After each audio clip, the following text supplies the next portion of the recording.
Bismillahirrahmanirrahim. Assalamualaikum warahmatullahi wabarakatuh.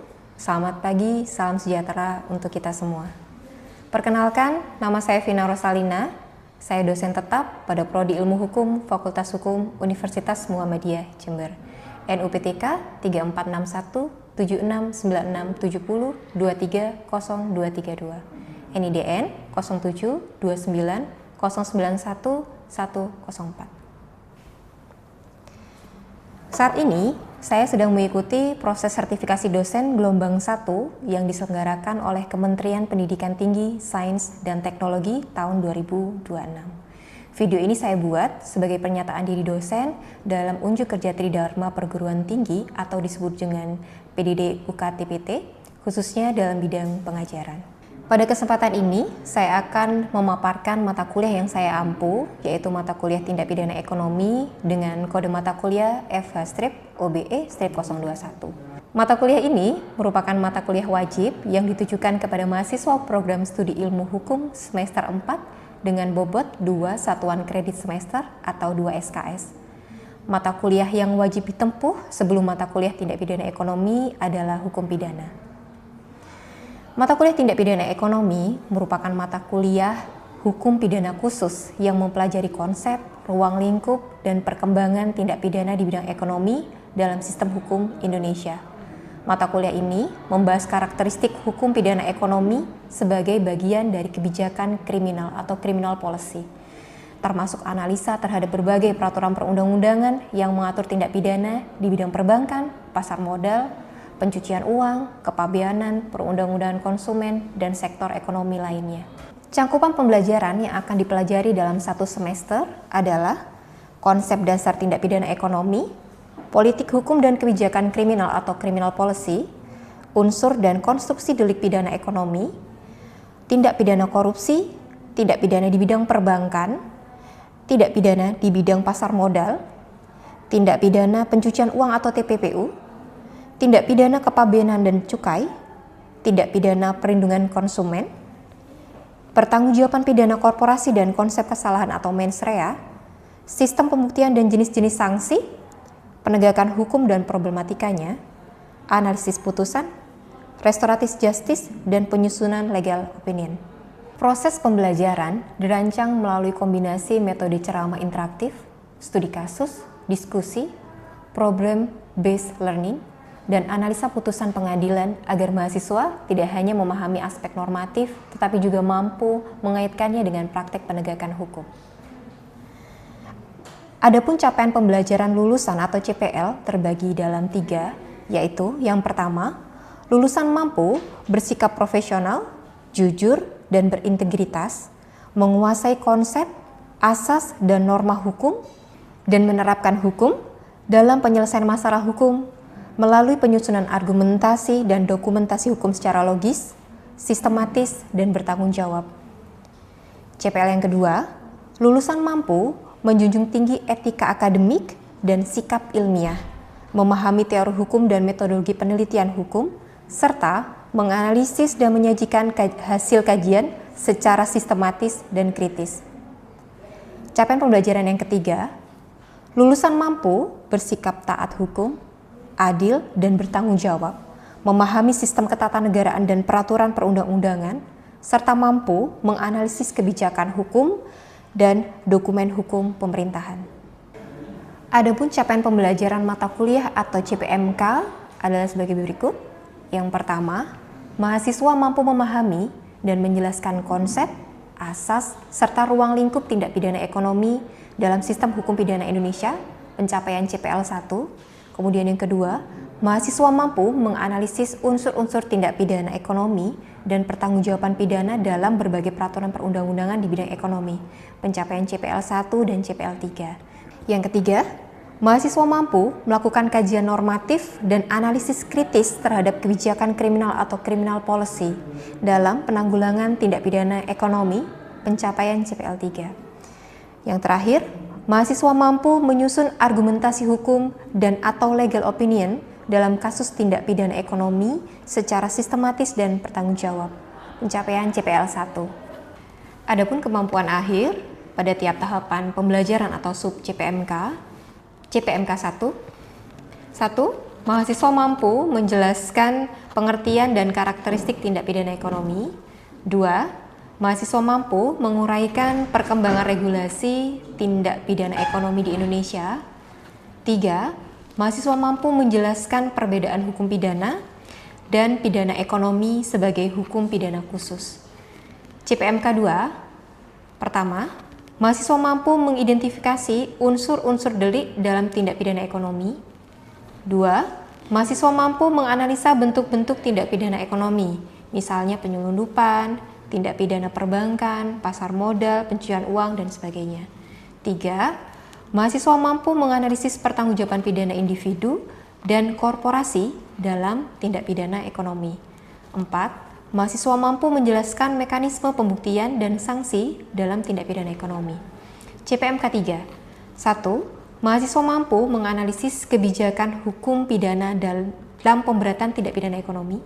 2. Mahasiswa mampu mengevaluasi efektivitas penegakan hukum terhadap kejahatan ekonomi. CPMK 4. 1. Mahasiswa mampu menyusun analisis kasus tindak pidana ekonomi secara sistematis. Kedua, mahasiswa mampu menyusun legal opinion berbasis peraturan perundang-undangan dan doktrin hukum. Kegiatan perkuliahan ini kami laksanakan dalam 16 kali pertemuan. Untuk pertemuan 1 sampai dengan pertemuan ke-7, kami membahas terkait tindak pidana ekonomi sebagai dasar dan beberapa tindak pidana khusus lainnya yang disajikan dengan diskusi dan analisa kasus. Kemudian pertemuan ke-8 kami melakukan ujian tengah semester. Selanjutnya, pertemuan 9 sampai dengan pertemuan ke-15, kami membahas lanjutan tindak pidana khusus disertai dengan hukum acara, dan terakhir, kami melakukan evaluasi keseluruhan materi pertemuan 1 sampai dengan 15. Metode pembelajaran dalam sistem 1 semester ini kami lakukan dengan metode OBE atau Outcome Based Education, menggunakan metode blend learning dengan pertemuan secara tatap muka, outline, sedangkan pendekatan yang dilakukan adalah Student Centered Learning atau SCL, di mana pembelajaran menempatkan mahasiswa sebagai pusat proses pembelajaran. Dinamika dilaksanakan melalui diskusi, tanya jawab, analisis kasus, dan presentasi. Adapun media pembelajaran menggunakan yang pertama pertemuan secara tatap muka, Zoom Meeting, Google Meeting, Google Classroom, Google Form, WhatsApp, kemudian seluruh materi perkuliahan berupa modul ataupun LPS dapat diunggah mahasiswa melalui Learning Management System atau LMS. Adapun metode penilaian yang digunakan adalah dengan skema mencangkup beberapa hal. Yang pertama, partisipasi kehadiran sebanyak 10%, tugas mandiri 20%, tugas kelompok 15%, kuis 5%, ujian tengah semester 20%, ujian akhir 30%. Berikut adalah video pembelajaran mata kuliah tindak pidana ekonomi. Mari kita simak bersama-sama. Baik, bismillahirrahmanirrahim. Assalamualaikum warahmatullahi wabarakatuh. Waalaikumsalam warahmatullahi wabarakatuh. Gimana hari ini, sehat? Sehat, alhamdulillah. Sehat. Alhamdulillah. Baik, sebelum materi perkuliahan hari ini kita mulai, kita baca doa dulu. Silahkan ketua kelas membimbing kita untuk berdoa. Baik, sebelum kita melakukan perkuliahan pada pagi hari ini, marilah kita berdoa menurut agama dan kepercayaan masing-masing. Berdoa dimulai.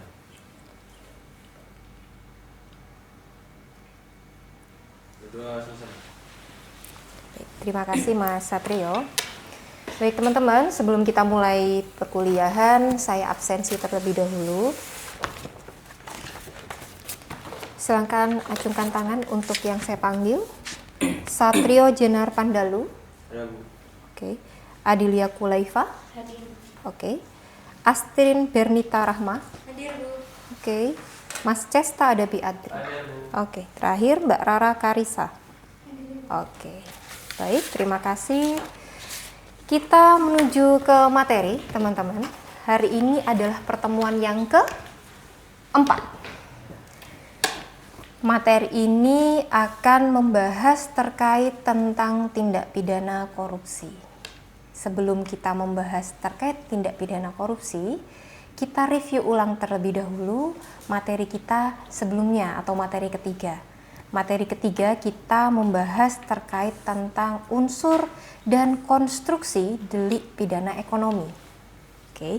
Salah satu bahasannya adalah terkait karakteristik hukum pidana ekonomi. Ada yang bisa bantu untuk menjelaskan bagaimana karakteristik tindak pidana ekonomi? Yuk. Wih, yuk Mbak. Setelah minggu lalu saya catat terkait materi tersebut, saya menyimpulkan bahwasannya ada ini Bu, lex specialis. Jadi Ya. Lex specialis ini mengatur mengenai tindak pidana tertentu di luar KUHP Bu. Ya, Jadi ya. dengan dilakukan prosedur dan sanksi yang kadang itu dilakukan secara berbeda. Ya, terima kasih Mbak. Saya siapa? Adilia. Mbak Adilia, terima kasih Mbak Adilia. Jadi tindak pidana ekonomi itu, teman-teman, adalah terkait bagaimana mekanisme lex specialis ya, atau tindak pidana khusus.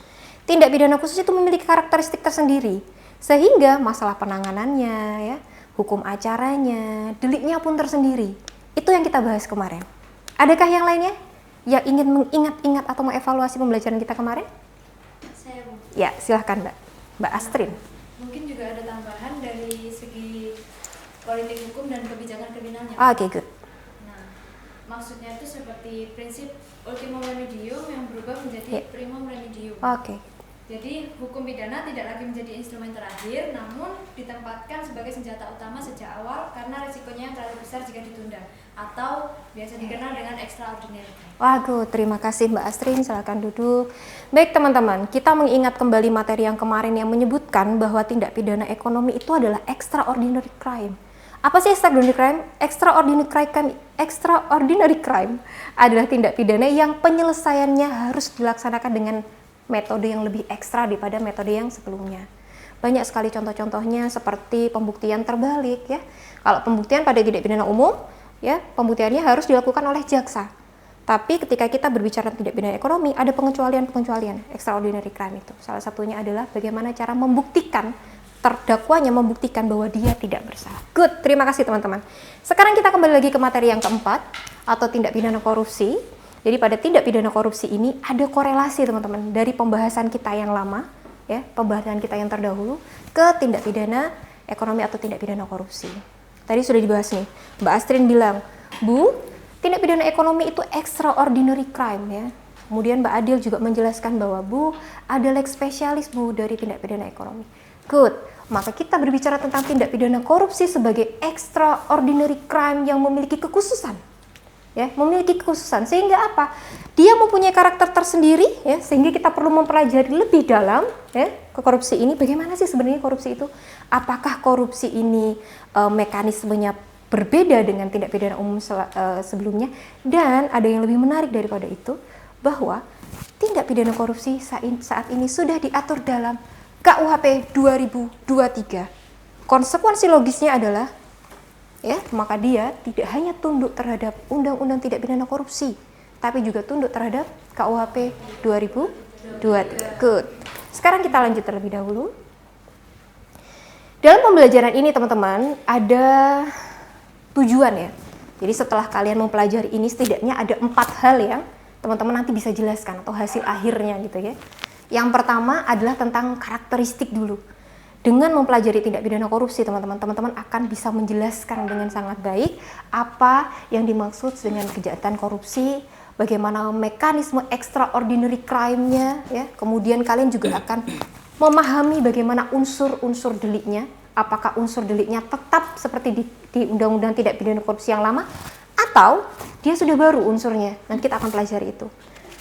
Kemudian yang selanjutnya, dengan mempelajari materi tindak pidana korupsi, teman-teman akan memahami terkait tentang teori pemidanaan. Ya, teori pemidanaan kemarin kita sudah bahas sedikit ya, bahwa di tindak pidana ekonomi karena dia lex specialis, maka dia harus tunduk terhadap undang-undang khusus itu. Tapi ternyata dia tidak hanya tunduk terhadap undang-undang khusus karena ada KUHP 2023. Nah, nanti kita akan bahas apakah teori pemidanaan ini hanya tunduk terhadap Undang-Undang UTPTK atau Undang-Undang KUHP yang terbaru. Oke. Kemudian yang terakhir, teman-teman akan memahami nantinya bagaimana kebijakan sanksi. Ya, karena nanti di KUHP tahun 2023 ini kita mengenal asas monodualistik gitu ya. Kalau di Undang-Undang Tindak Pidana Korupsi kita seringkali memahami bahwa sanksi pidana berat untuk pelaku korupsi atau koruptor. Nah, ini sekarang ada peringanan-peringanan. Nanti kita diskusikan apakah dengan peringanan-peringanan ini akan menyebabkan efektivitas pemberantasan korupsi itu berjalan dengan baik dan benar. Jadi 4 hal ini ya nanti kita akan dapatkan dengan mempelajari pembelajaran hari ini atau tindak pidana korupsi. Baik teman-teman, sebelum kita lebih lanjut, ini saya device-nya banyak. Kita akan mempelajari terlebih dahulu terkait tentang karakteristik tindak pidana korupsi. Ternyata karakteristik tindak pidana korupsi sebagai white collar crime, dia memiliki karakteristik yang berbeda. Gitu ya. Karakteristiknya seperti apa? Dia melakukan pemanfaatan jabatan, otoritas, status sosial tinggi untuk melakukan kecurangan demi keuntungan finansial. Ada namanya sosiolog namanya Edwin Sutherland. Dia berbeda karakteristiknya dengan tindak pidana khusus atau blue collar crime. Dia nggak pakai kekerasan fisik teman-teman. Orang korupsi nggak pakai kekerasan fisik, tapi dia punya otak yang baik. Jadi bagaimana mekanisme penyelesaiannya kalau pakai otak yang baik? Ya harus pakai mekanisme atau sistem hukum yang kuat juga untuk bisa mengendalikan tindak pidana korupsi ini. Baik, kita lanjutkan karakteristik-karakteristik tersebut. Yang pertama, pelaku memiliki status sosial dan jabatan tinggi, otoritasnya kuat. Yang korupsi mungkin nggak pedagang kaki lima? Yang keras dong jawabnya. Mungkin nggak yang korupsi pedagang kaki lima? Nggak mungkin. Pasti dia orang-orang yang memiliki pejabat publik atau kewenangan yang mengambil keputusan strategis. Ini adalah orang-orang yang memiliki otoritas yang kuat. Kemudian yang kedua, ada penyalahgunaan kepercayaan atau violation of trust. Ya. Dia pasti ada sumpah jabatan dalam menjalankan tugas dan kewenangannya, tapi mereka memilih untuk mengkhianati kepercayaan masyarakat. Selanjutnya, masih ingat nggak undang-undang PTPK yang dulu? Sanksi pidananya ada pidana mati kan? Ya. Tapi ternyata di KUHP kita yang baru, pidana mati digeser. Tidak ada lagi pidana mati. Oke, teman-teman dalam membahas pidana mati, ada beberapa referensi yang teman-teman harus miliki ya. Yang pertama, teman-teman harus punya buku ini nih. Nih, oke. Dia KUHP karangan Bapak Fahrizal Afandi. Dia menjelaskan membandingkan antara KUHP yang lama dan KUHP yang baru. Buku ini penting untuk teman-teman pelajari. Karena apa? Karena teman-teman bisa membandingkan pasal yang lama bagaimana pengaturannya diatur dan diganti di pasal yang baru. Oke? Kemudian yang kedua, teman-teman bisa pelajari ini. Anotasi KUHP nasional. Buku ini karangan Prof. Edi Harij dan Prof. Topo, UI dan UGM. Buku ini membahas terkait tentang anotasi. Jadi menjelaskan bagaimana pasal ini bisa terbentuk, penjelasannya bagaimana, lebih rigid di anotasinya. Teman-teman harus punya buku ini. Dan terkait pasal ini ya, bagaimana sifat melawan hukumnya, teman-teman silakan rujuk tulisan saya dalam beberapa jurnal nasional terakreditasi kalau untuk sifat melawan hukum ya. Nanti teman-teman untuk materinya bisa diakses melalui LMS. Saya ada beberapa tulisan terkait tentang materi ini, yaitu yang pertama tentang pidana matinya, tindak pidana korupsi, sifat melawan hukumnya, dan jenis deliknya. Nanti teman bisa akses, sudah saya berikan secara soft copy melalui LMS. Kita lanjutkan. Baik, selanjutnya kita akan membahas terkait tentang penerapan restoratif justice ya dalam monodualistik. Ini menjadi sebuah perdebatan apakah perlu atau tidak diterapkan restoratif justice juga kepada tindak pidana korupsi. Apa sebenarnya restoratif justice? Keseimbangan monodualistik dalam KUHP kita itu memerlukan 3 komponen ya. Pertama, ada sintesis restoratif, keadilan yang tidak menghapus sanksi namun dapat mengalihkan sanksi non penjara. Jadi ketika ini diterapkan, bisa nggak sih ini diterapkan ke tindak pidana korupsi gitu kan? Korupsi di restoratif justice nggak kena sanksi penjara. Nanti kita diskusikan. Kemudian yang kedua, ada optimalisasi aset, berfokus utama pada pemulihan kerugian keuangan negara. Jadi fokus utamanya bukan lagi memenjarakan teman-teman, tapi bagaimana aset negara itu bisa kita tarik sehingga pengembalian keuangan negara menjadi maksimal. Kemudian yang ketiga, cita hukum Pancasila menjaga keseimbangan monodualistik antara kepentingan masyarakat dan hak individu. Menjadi sebuah pertanyaan, sebenarnya yang dibutuhkan masyarakat itu koruptor di penjara atau duitnya kembali? Nah, keseimbangan monodualistik ini menjadi penjembatan untuk kepentingan masyarakat bisa tercover dengan baik. Ini menjadi sebuah perdebatan. Silahkan saya buka ruang untuk teman-teman semuanya berpendapat. Boleh berpendapat tentang restoratif justice-nya atau mekanisme tujuan pemidanaan. Boleh, silahkan, angkat tangan. Izin Bu. Baik, silahkan. Mbak Astri. Kaitannya dengan sanksi pidana mati tersebut ya Bu. Karena sejauh ini yang saya tahu sanksi pidana mati memang ada dalam pengaturan di Indonesia. Ya. Namun dalam faktanya sampai saat ini belum pernah ada koruptor yang diberi sanksi pidana mati. Oh, oke. Salah satunya juga yang saya baca, Iya. sependek pengetahuan saya itu ada kriteria keadaan tertentu. Oh, oke. Itu masih kabur Bu menurut saya. Terus juga ada pertentangan tentang hak asasi manusia. Oh, iya, oke. Iya. Itu yang mungkin sedikit ada pertanyaan di benak saya. Kalau menurut Mbak Astri, sepakat nggak sama sanksi pidana mati, Mbak? Saya sepakat sih Bu. Harus mati? Iya. Kenapa harus mati, Mbak? Salah satunya juga merugikan negara. Ya. Dan juga kalaupun asetnya dikembalikan kepada negara, bisa jadi keesokan harinya diulang lagi. Wah, oke. Siap. Terima kasih Mbak Astrin. Silahkan duduk. Adakah yang berpendapat lain terkait tentang penerapan sanksi pidana mati? Silahkan. Cukup? Saya coba untuk menjawab atau menanggapi pertanyaan dari Mbak Astrin ya. Apakah sebenarnya sanksi pidana mati itu pantas diterapkan atau tidak? Faktanya, pidana mati saat ini bukan menjadi sanksi pidana pokok dalam KUHP kita yang terbaru. Dia ada hanya sebagai sanksi tambahan yang sifatnya ada tapi dipersulit untuk diterapkan. Ada pergeseran paradigma, teman-teman, ya. Ada pergeseran paradigma dari sanksi pemidanaan yang penuh dengan kekerasan ya atau sifatnya balas dendam menjadi sanksi pidana yang lebih humanis kepada masyarakat atau kepada pelaku. Kenapa demikian? Karena adanya sebuah anggapan bahwa seseorang bisa diperbaiki kembali, bisa menjadi lebih baik, pun demikian dengan korupsi. Ini bukan berarti tidak memberikan sanksi kepada korupsi, hanya saja metode pemberiannya yang tidak dibebankan pidana maksimum. Untuk pidana koruptor, biasanya mereka hanya dibebankan untuk saat ini ya, berdasarkan KUHP, sanksi pidana tetap diterapkan. Tapi untuk menerapkan sanksi pidana mati, ada persulitan dan persyaratan-persyaratan tertentu berdasarkan peraturan KUHP yang baru dan surat edaran Mahkamah Agung. Begitu. Baik, teman-teman, adakah yang ingin berpendapat lain terkait materi yang terakhir? Boleh? Atau mau ada pertanyaan? Ya, silakan. Bagaimana nih Bu, menurut Ibu tentang wacana restoratif justice untuk korupsi? Karena kan dikhawatirkan itu berbahaya untuk para koruptor karena bisa menjadi celah untuk koruptor lolos dari hukuman. Ya, gitu. Baik, terima kasih Mbak. Untuk restoratif justice ada prasyarat-prasyarat tertentu Mbak Mas untuk bisa diterapkan ya. Tapi sebelum saya menjelaskan lebih dalam, adakah yang berkenan untuk menjawab pertanyaan Mbak cantik di belakang sana? Boleh, silakan Mbak.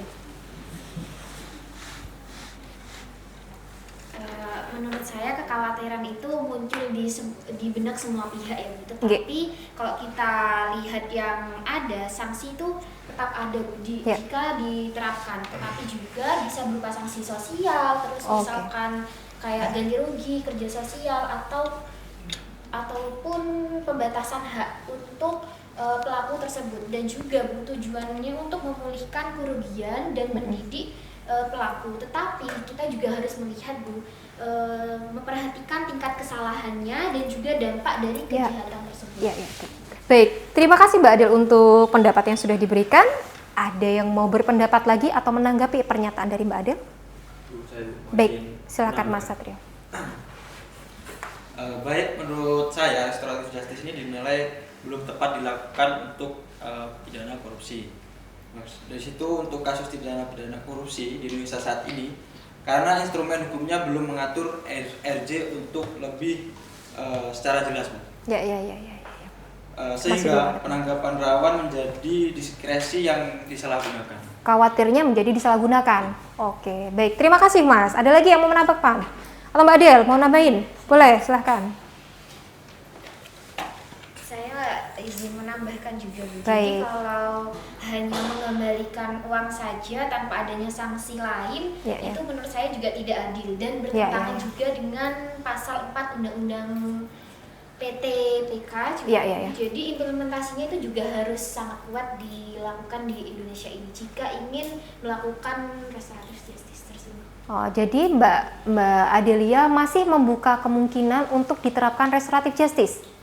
Oke, baik. Silahkan. Ada lain yang mau berpendapat? Boleh, silahkan Mas. Mohon izin Ibu. Baik, silahkan. Saya pemikiran saya ketika ada wacana koruptor ini di-RJ-kan ya Ibu, berarti kan harus meminta maaf, dalam artian harus meminta maaf kepada masyarakat Indonesia satu persatu dong Ibu. Begitu Ibu.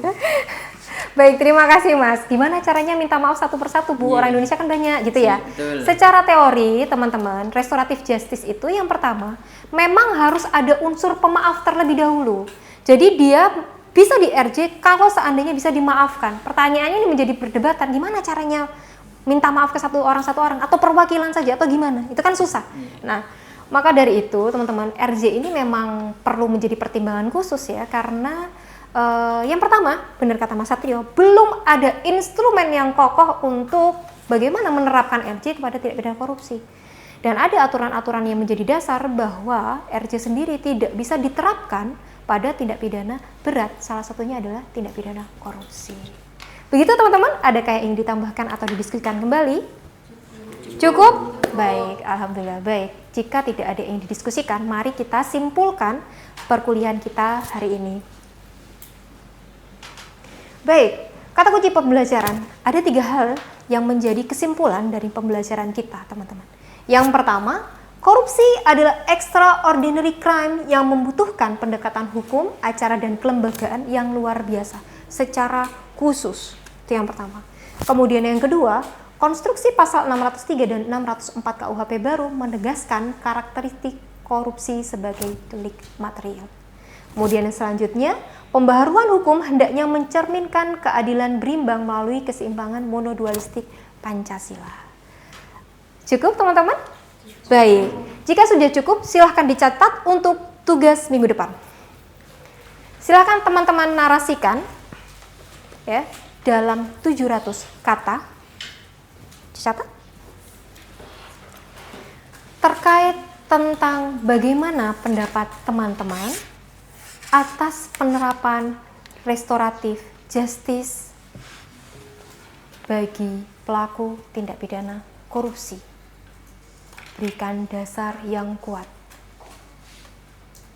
Tugas dikumpulkan melalui LMS pada tanggal 1 minggu ke depan, yaitu 4 Agustus 2026.